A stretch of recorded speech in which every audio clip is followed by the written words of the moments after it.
오늘 본문은 베드로가 안진뱅이를 일으킨 너무나도 유명한 사건입니다. 7절과 8절을 보면 오른손을 잡아 일으키니 발과 발목이 곧 힘을 얻고 뛰어서서 걸으며 그들과 함께 성전으로 들어가면서 걷기도 하고 뛰기도 하며 하나님을 찬송하니. 베드로가 일으켰다고 말씀을 드렸지만 사실은 주님께서 베드로를 통해서 역사하신 것이죠. 그러니 주님께서 고치신 것입니다. 그 주님께서 오늘 우리 예배 가운데 함께 하시는 줄로 믿습니다. 그러니 오늘 예배를 통해서 주님의 손을 꼭 붙잡으시기를 바랍니다. 주님께서 우리 연약한 발과 발목에도 새 힘을 공급해 주실 줄로 믿습니다. 우리의 연약한 것을 벗기실 줄로 믿습니다. 온갖 실패와 좌절, 불안과 고통으로부터 벌떡 일으켜 세워 주실 줄로 믿습니다. 그 은혜로 외양간의 송아지처럼 기뻐 뛰면서 하나님을 찬송하는 오늘 예배가 될 수 있기를 주의 이름으로 축복합니다. 자, 그런데 오늘 본문은 단순히 지체장애인이 회복되었다, 지체장애인의 회복 이야기가 아닙니다. 성전으로 대표되는 생명력 없는 유대교의 실상을 폭로하면서 동시에 성령으로 새롭게 된 교회의 생명력 넘치는 모습을 딱 대비시키고 있습니다. 교회가 이 어두운 세상에 무엇을 줄 수 있는지 생생하게 보여주는 것이 오늘 본문입니다. 먼저 1절을 보겠습니다. 제9시 기도 시간에 베드로와 요한이 성전에 올라갈새. 당시 경건한 유대인들은 오전 9시, 낮 12시, 오후 3시 이렇게 하루에 3번씩 성전에 올라가서 기도한다고 말씀을 드렸습니다. 베드로와 요한이 제9시, 우리식으로 하면 오후 3시에 성전을 찾은 것은 기도하기 위한 목적도 있었겠지만 무엇보다 기도하기 위해서 성전으로 모인 그 많은 유대인들에게 전도하기 위해서 올라갔을 것입니다. 바로 그때 또 다른 인물이 등장을 합니다. 2절을 보면 나면서 못 걷게 된 이를 사람들이 메고 오니 이는 성전에 들어가는 사람들에게 구걸하기 위하여 날마다 미문이라는 성전문에 두는 자라. 사람들이 나면서 못 걷게 된 사람을, 이 장애인을 메고 와서는 미문, 말 그대로 아름다운 문이라고 불리는 성전문 앞에 두고 갑니다. 그들이 안진뱅이를 앵벌이의 도구로 삼은 불량배들이었는지 아니면 안진뱅이의 가족들이었는지는 확실히 알 수가 없습니다. 다만 분명한 것은 예배를 드리기 위해서, 기도하기 위해서 성전을 찾은 것이 아니라 구걸하기 위해서 성전으로 데리고 왔습니다. 당시 성전에는 10개의 문이 있었는데 미문이 어떤 문인지는 확실히 알 수가 없습니다. 왜냐하면 당시 문헌에 미문이라는 단어는 전혀 나오지 않기 때문입니다. 아마 사람들이 가장 아름다운 문을 생각하면서 부른 별칭일 가능성이 높습니다. 그래서 학자들은 이 문을 니카노 문이라고 추측을 합니다. 이 문은 청동의 문이라고 불리기도 했는데 이 문을 직접 목격한 요세푸스는 이 문이 청동으로 만들어졌기 때문에 은금으로 장식된 문보다 훨씬 더 귀하게 여겨졌다고 기록을 해두었습니다. 어쨌건 사람들이 미문이라고 찬사를 보내는 그 문 앞에 나면서부터 안진뱅이가 된 한 사람이 구걸을 하고 있습니다. 자, 우리는 여기서 하나님의 의도를 읽을 수 있어야 됩니다. 여러분, 미문과 안진뱅이 뭔가 어색하지 않습니까? 아름다운 문 앞에 구걸하기 위해서 안진뱅이가 앉아 있다니 너무나도 아이러니하지 않습니까? 마치 하나님께서 겉은 화려하지만 그래서 미문이라고 불릴 정도로 사람들의 시선을 사로잡고 있었지만 어떤 역할도 하지 못하고 영적으로 죽어 있는, 아무런 생명력이 없는, 전혀 먹을 것을 주지를 못하는, 그래서 구걸해야만 겨우겨우 삶을 이어갈 수밖에 없는 유대교와 당시 종교인들의 민낯을 생생하게 보여주는 것 같습니다. 이것은 억측이 아닙니다. 4장 22절을 보면 이 표적으로 병 나은 사람은 40여세나 되었더라. 안진뱅이의 나이가 40여세나 되었다고 합니다. 짧지 않은 인생이죠. 그러니 그 시간 동안 얼마나 많은 고통을 겪었을까요? 도대체 얼마나 많은 죄를 지었길래 이런 장애를 가지고 태어났냐는 말도 되지 않는 사람들의 따가운 눈총을 받았을 것입니다. 몸도 몸이지만 경제적으로 너무 가난했습니다. 사람들이 던져주는 동전 몇 잎으로 겨우겨우 연명하고 있습니다. 더욱이 당시의 율법에는 장애를 가진 사람은 부정한 몸으로 간주되었기 때문에 성전 안으로 들어갈 수가 없었습니다. 그러니 성전 안으로는 감히 들어가지 못하고 겨우 성전 문 앞에서 사람들의 눈치를 보면서 구걸하며 앉아 있었던 것입니다. 그러니 그런 사람을 사람들이 무시하고 배제하고 거들떠 보지 않는 것은 너무나도 당연하죠. 다시 2절을 보겠습니다. 나면서 못 걷게 된 이를 사람들이 메고 오니 이는 성전에 들어가는 사람들에게 구걸하기 위하여 날마다 미문이라는 성전문에 두는 자라. 이 한 구절 안에 안진뱅이가 겪었을 영적, 정신적, 육체적, 경제적, 종교적, 사회적 고통이 다 들어있습니다. 이렇게 참담한 인생이 있을까요? 그는 살았으나 사실은 죽은 것이나 다름없었습니다. 그런데 더 참담한 것은 화려한 건물을 자랑하는 그 성전이, 그것도 미문이라고 불리는 문을 가진 성전이 이 안진뱅이에게 아무것도 주지를 못합니다.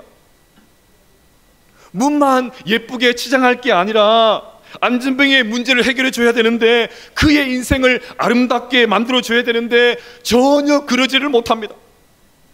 문만 아름답고 문 앞에 있는 이 안진뱅이의 삶은 전혀 아름답지를 못하는 거예요. 이게 더 참담합니다.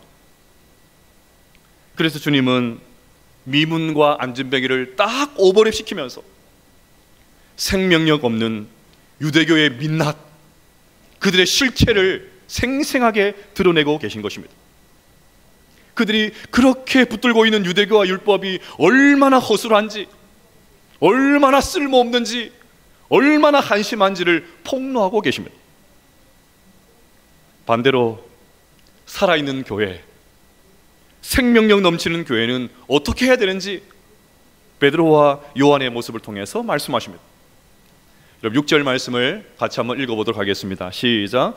베드로가 이르되 은과 금은 내게 없거니와 내게 있는 이것을 내게 주노니 나사렛 예수 그리스도의 이름으로 일어나 걸으라 하고, 내게 있는 이것을 너에게 주노니, 내 안에는 유대교가 가지지 못한, 당시 종교인들이 가지지 못한 다른 것이 있다는 것입니다. 내가 가지고 있는 이것을 너에게 주겠다는 것입니다.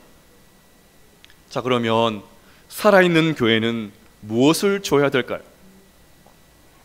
첫째로 따뜻한 시선을 줄 수 있어야 됩니다. 3절을 보겠습니다. 그가 베드로와 요한이 성전에 들어가려 함을 보고 구걸하거늘. 미문에 앉아있던 안진뱅이가 베드로와 요한을 보자 도움을 요청합니다. 한 푼만 도와주시면 하나님께서 100배로 갚아주실 것입니다. 아마 이렇게 말을 했겠죠.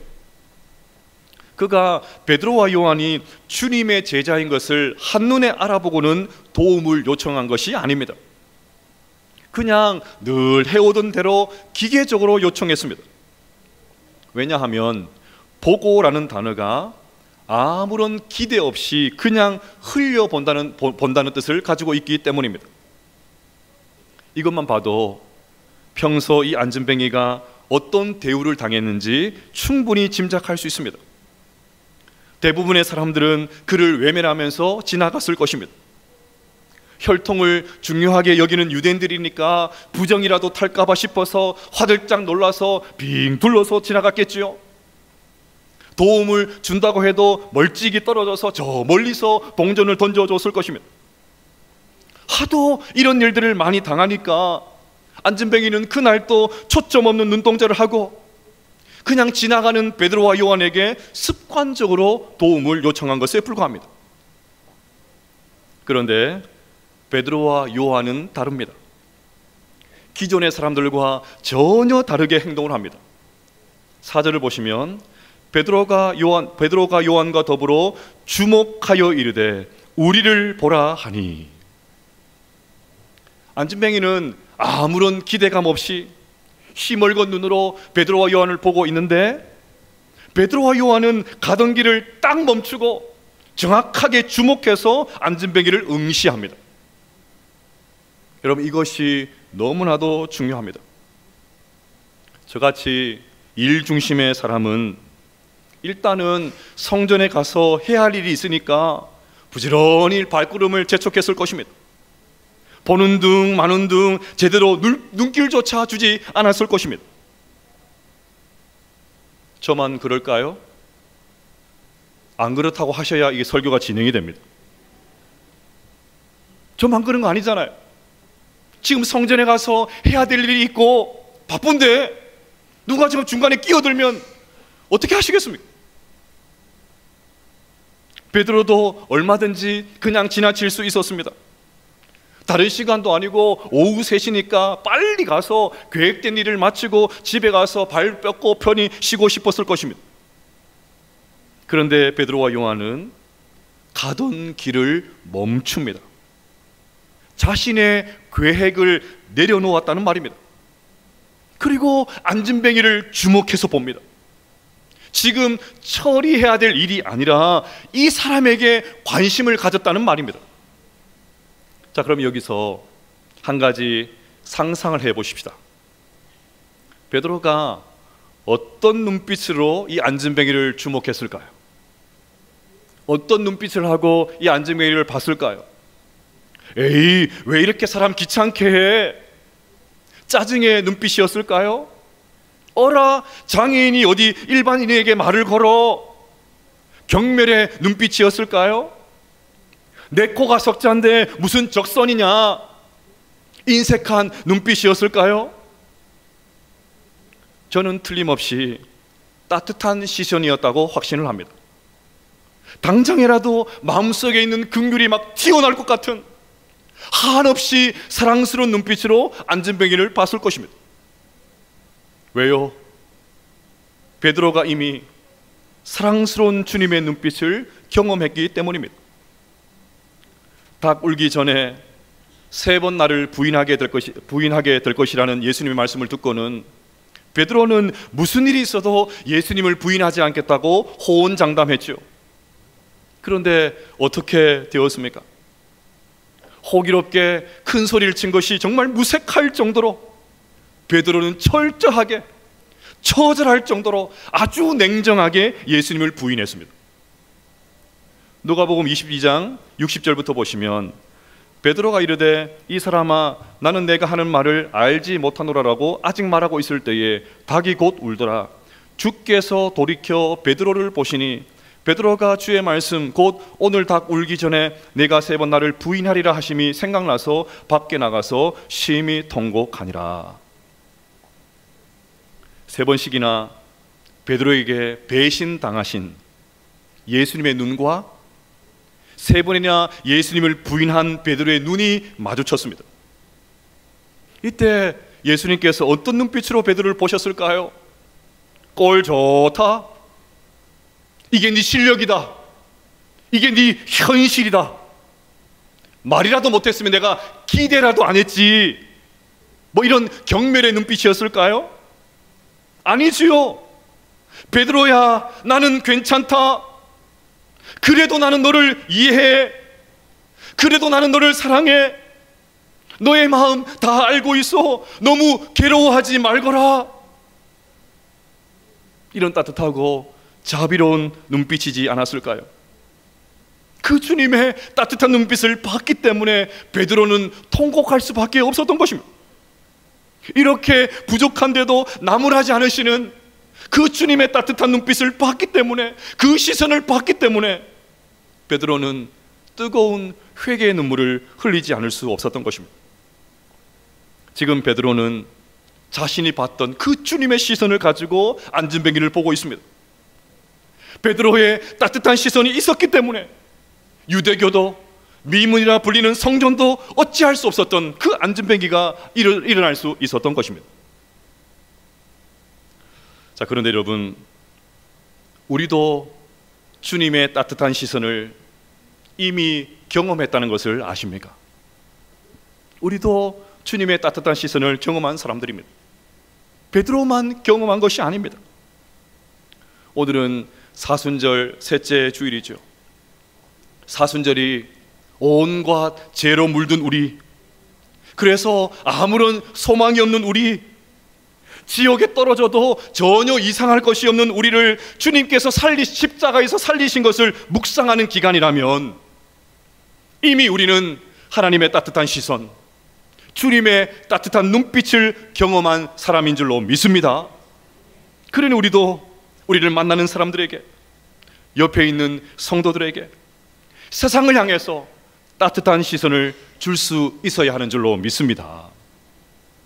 훈련해 보겠습니다.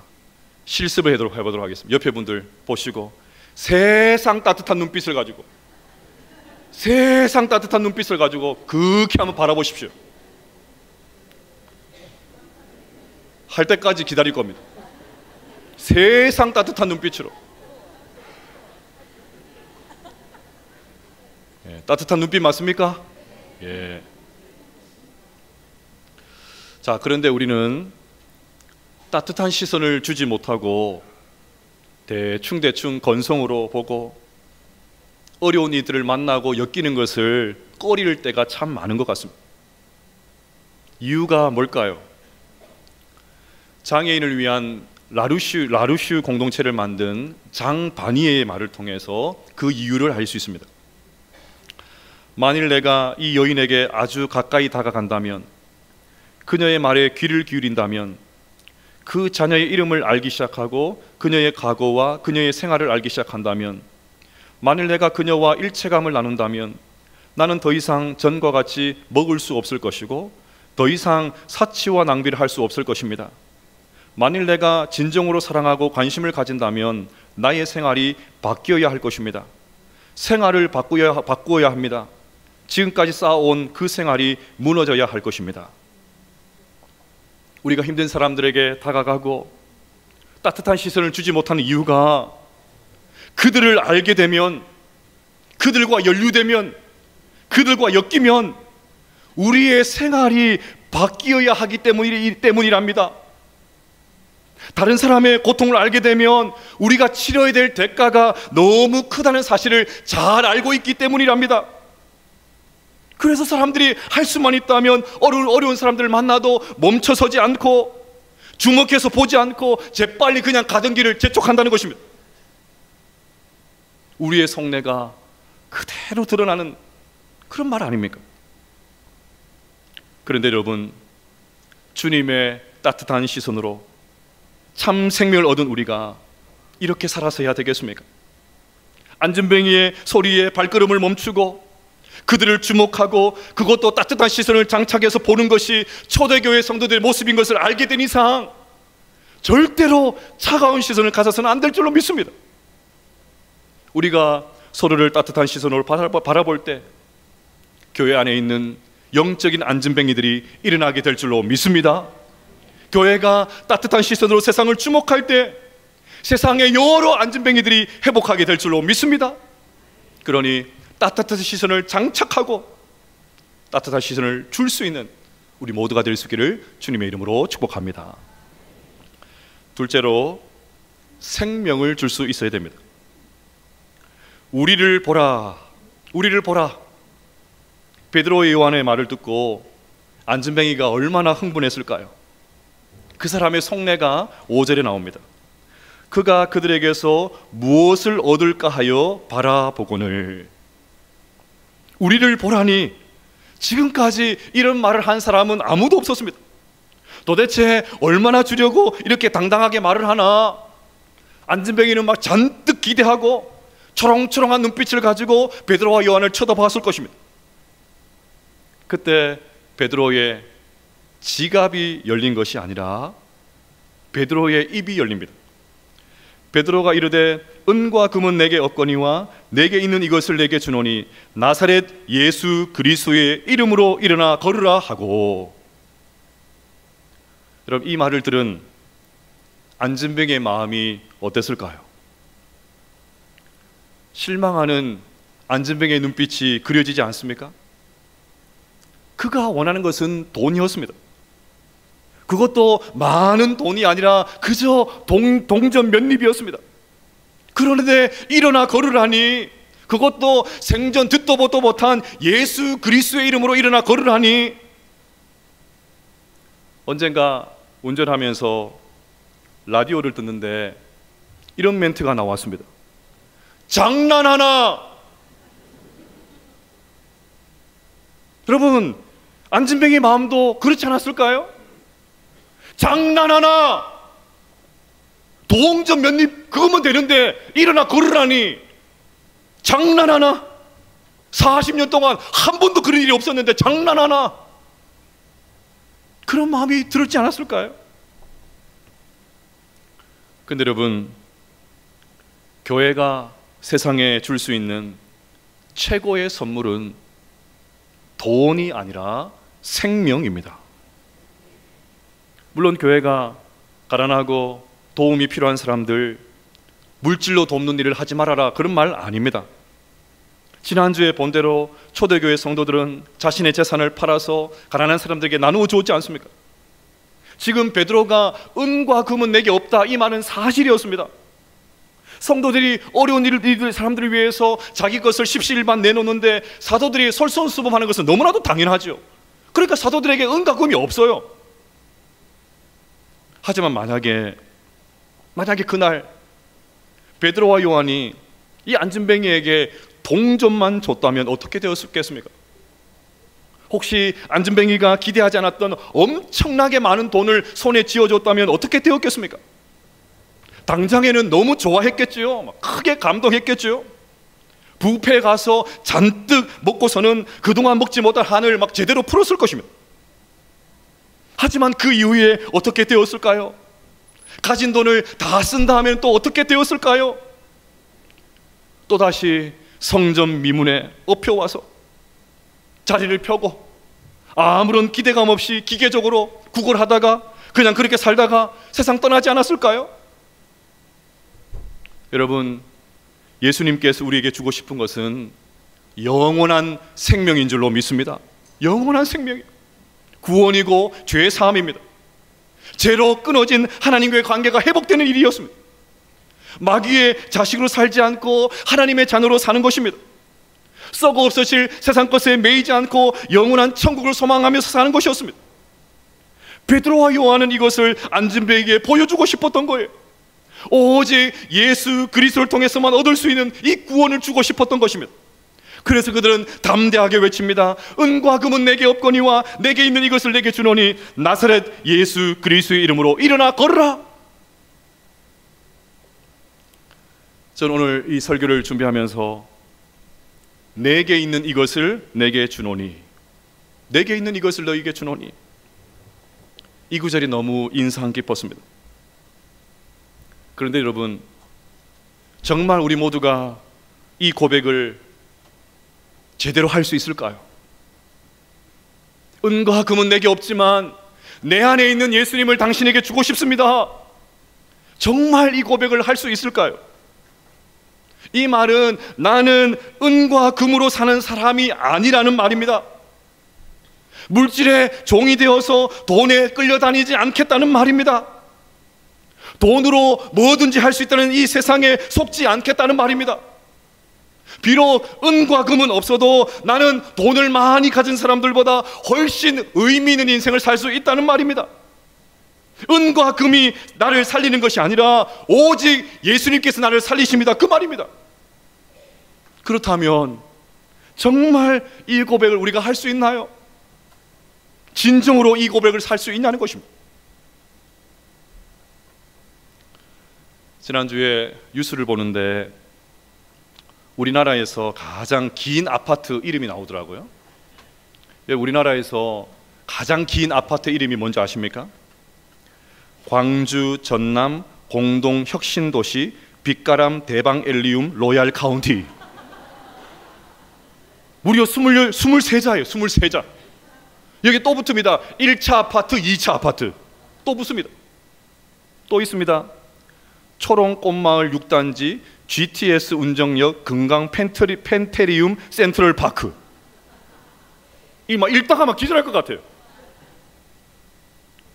이것을 보도하던 기자가 이렇게 말을 이어갔습니다.